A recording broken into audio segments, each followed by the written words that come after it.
નમસ્કાર વાલા વિદ્યાર્થી મિત્રો, સ્વાગત છે આપ સર્વ વિદ્યાર્થી મિત્રોનું તમારી પોતાની YouTube ચેનલમાં. આજના વિડીયોમાં આપણે ધોરણ 8ના હિન્દી વિષયના ચેપ્ટર નંબર 6 ભરત આ ચેપ્ટરના અભ્યાસ અને સ્વાધ્યાયનું સોલ્યુશન જોવાના છીએ.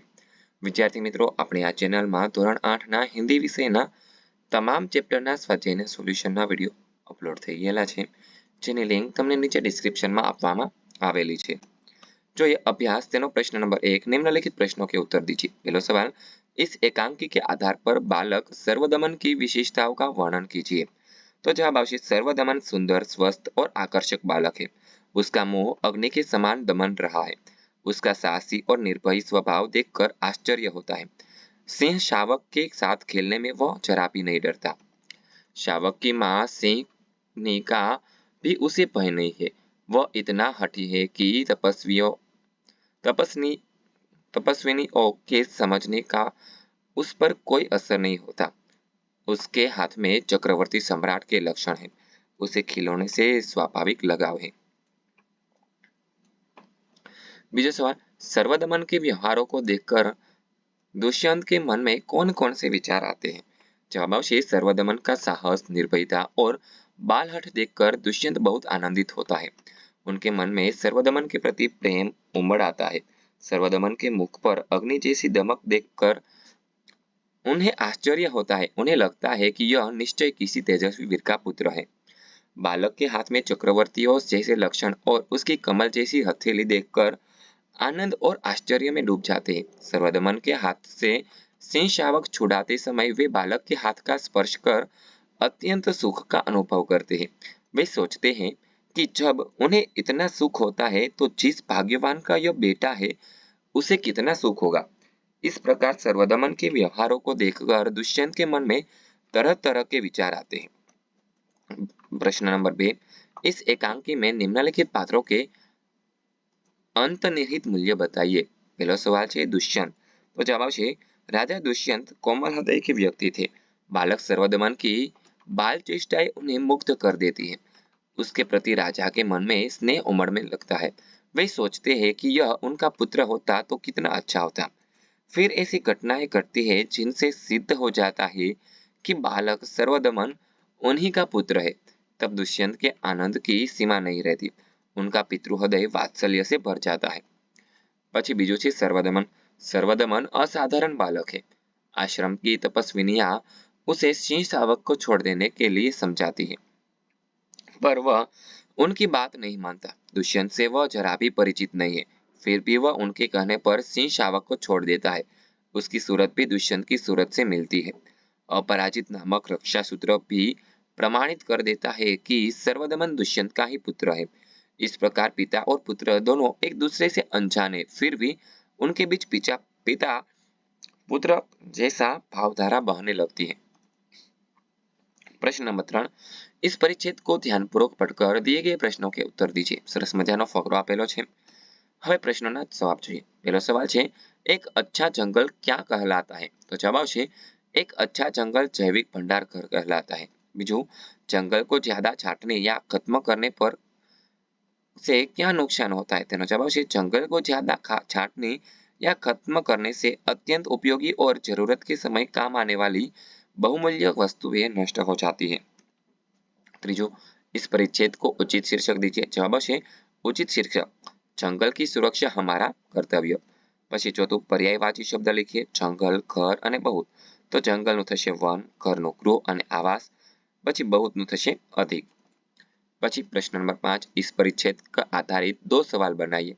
પેલું છે जंगलों की सुरक्षा क्यों आवश्यक है અને બીજું છે जंगल हमारे लिए महत्वपूर्ण क्यों है। પછી આગળ प्रश्न नंबर 4, सोच अपनी अपनी। એમાં પેલું છે आपको कौन सा टीवी प्रोग्राम अच्छा लगता है क्यों। 10-15 वाक्यों में वर्णन कीजिए। तो जवाब है आजकल टीवी के विविध चैनलों पर कई प्रोग्राम दिखाए जाते हैं। सीआईडी, क्राइम पेट्रोल, रसोई शो, सास बिना ससुराल, समाचार बड़े अच्छे लगते हैं, कुछ तो लोग कहेंगे, तारक मेहता का उल्टा चश्मा आदि प्रोग्राम बहुत लोकप्रिय है। इन प्रोग्रामों में तारक मेहता का उल्टा चश्मा नामक कार्यक्रम मुझे बहुत अच्छा लगता है। यह स्वच्छ पारिवारिक कार्यक्रम है। इसमें गोकुलधाम सोसाइटी के सभ्यों के जीवन के संबंधित विविध प्रसंगों और घटनाओं का सुंदर चित्रण किया गया है। जेठालाल, दयाबेन, डॉक्टर हाथी, बबीताजी, सोढ़ी और टप्पू सेना आदि पात्रों का अभिनय जानदार है। एक दिन जेठालाल अपने ही गोदाम में अपने सहायक नटू काका के हाथों गलती से कैद हो जाते हैं। इसके कारण उन पर जो बीतती है उसका बड़ा मार्मिक चित्रण दिखाया गया था। इसके अतिरिक्त टप्पू सेना की शरारतें, सोसाइटी का खेल महोत्सव, पत्रकार पोपटलाल की पार्टी आदि प्रसंगों का प्रदर्शन बहुत ही मनोरंजक था। इस सीरियल में दिखाए जाने वाले सभी प्रसंग सुरुचिपूर्ण एवं शिष्ट होते हैं। विविध प्रसंगों में हास्य रस सहज ढंग से निष्पन्न होता है। सब प्रसंग बहुत ही मनोरंजक एवं शिक्षाप्रद है। इसलिए तारक मेहता का उल्टा चश्मा प्रोग्राम मुझे बहुत अच्छा लगता है। बीजो सवाल, कक्षा में पढ़ाई कर रहे हो और धरतीकंप आ जाए तो आप क्या करेंगे? तो जवाब आवश्यक, कक्षा में पढ़ाई करते समय यदि भूकंप आ जाए तो मैं खड़ा होकर जोर से चिल्लाऊंगा, भागो भागो, जल्दी बाहर निकल जाओ, भूकंप आए। और ऐसा चिल्लाते हुए साथियों के साथ मैं शाला भवन से बाहर आ जाऊंगा। ત્યારબાદ જોઈએ સ્વાધ્યાય તેનો પ્રશ્ન નંબર 1 પ્રશ્નો કે ઉત્તર लिखिए। પહેલો સવાલ છે, ऋषियों ने बालक का नाम सर्वदमन क्यों रखा? तो तेनो जवाब आवश्यक, बालक वन के पशुओं के बच्चे के साथ निडर होकर खेलता था। उसके इसी साहसी और निर्भीक स्वभाव के कारण ऋषियों ने उसका नाम सर्वदमन रखा था। बीजो सवाल, दुष्यंत बालक के प्रति क्यों आकृष्ट हो रहे थे? जवाब आवश्यक, बालक स्वस्थ, सुंदर, निर्भीक तथा हठीला था। उसकी किन्हीं विशेष पर मुक्त होकर दुष्यंत उसके प्रति आकृष्ट हो रहे थे। ત્રીજો સવાલ છે, દુષ્યંત ને પુરુવંશીય जीवन की कौन सी दो रीतियां अपनाई? तेनो जवाब છે, दुष्यंत ने पुरुवंशीय जीवन की ये दो रीतियां बताई। पहलू, वे युवावस्था में महल में रहकर पृथ्वी की रक्षा और पालन करते थे। बीजू, वृद्धावस्था में वे तपस्वियों के आश्रम में वृक्षों के नीचे कुटी बनाकर रहते थे। प्रश्न नंबर 2, चित्रों का अवलोकन करके अपने शब्दों में कहानी लिखिए। तो सरस मजाना चित्र आपेला છે 4। तो एनु शीर्षक आवशे लकड़हारा और देवदूत। पेलू छे, एक लकड़हारा था। वह रोज जंगल में जाता, लकड़ियां काटता और उन्हें बाजार में बेच देता था। इन पैसों से ही उनके परिवार का गुजारा होता था। एक दिन लकड़हारा एक पेड़ पर चढ़कर उसकी एक डाल काट रहा था। पेड़ नदी के किनारे था। अचानक उसकी कुल्हाड़ी उसके हाथ से छूट गई और नीचे नदी में जा गिरी। लकड़हारा पेड़ से उतरा पर उसे तैरना नहीं आता था, अतः उदास होकर वह बैठ गया। संयोग से एक देवदूत वहां से गुजरा। उसकी दृष्टि लकड़हारे पर पड़ी।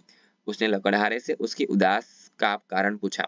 लकड़हारे ने उसे नदी में अपनी कुल्हाड़ी गिराने की बात बताई। देवदूत ने कहा, तुम घबराओ मत, मैं नदी से तुम्हारी कुल्हाड़ी निकाल लूंगा। देवदूत ने पहले एक सोने की कुल्हाड़ी निकाली और पूछा, क्या यह तुम्हारा कुल्हाड़ी है? लकड़हारे ने कहा, नहीं, यह मेरी कुल्हाड़ी नहीं है। तब देवदूत ने चांदी की कुल्हाड़ी निकाली। लकड़हारे को कहा, यह भी मेरी कुल्हाड़ी नहीं है। अंत में देवदूत ने लोहे की कुल्हाड़ी निकाली। उसे देखकर लकड़हारा खुशी से चिल्ला उठा, हाँ, यही मेरी कुल्हाड़ी है। देवदूत लकड़हारे की ईमानदारी पर बहुत खुश हुआ। उसने सोने और चांदी की कुल्हाड़ी भी लकड़हारे को इनाम के रूप में दे दी। विद्यार्थी मित्रों, આ વિડીયો જોયો, સાંભળ્યો અને સમજ્યા તે બદલ આપ સર્વનો ખૂબ ખૂબ આભાર। આવા જ એક નવા વિડીયો સાથે આપણે ફરી મળીશું। ત્યાં સુધી આ વિડીયોની લિંક તમારા મિત્રો અને દોસ્તોને શેર કરજો, જેથી કરીને તેઓ આ સોલ્યુશનનો લાભ લઈ શકે। અને હા વિદ્યાર્થી મિત્રો, આપણી આ ચેનલમાં ધોરણ 8ના હિન્દી વિષયના તમામ ચેપ્ટરના સ્વાધ્યાયના સોલ્યુશન વિડીયો અપલોડ થઈ ગયા છે, જેની લિંક તમને નીચે ડિસ્ક્રિપ્શનમાં આપવામાં આવેલી છે।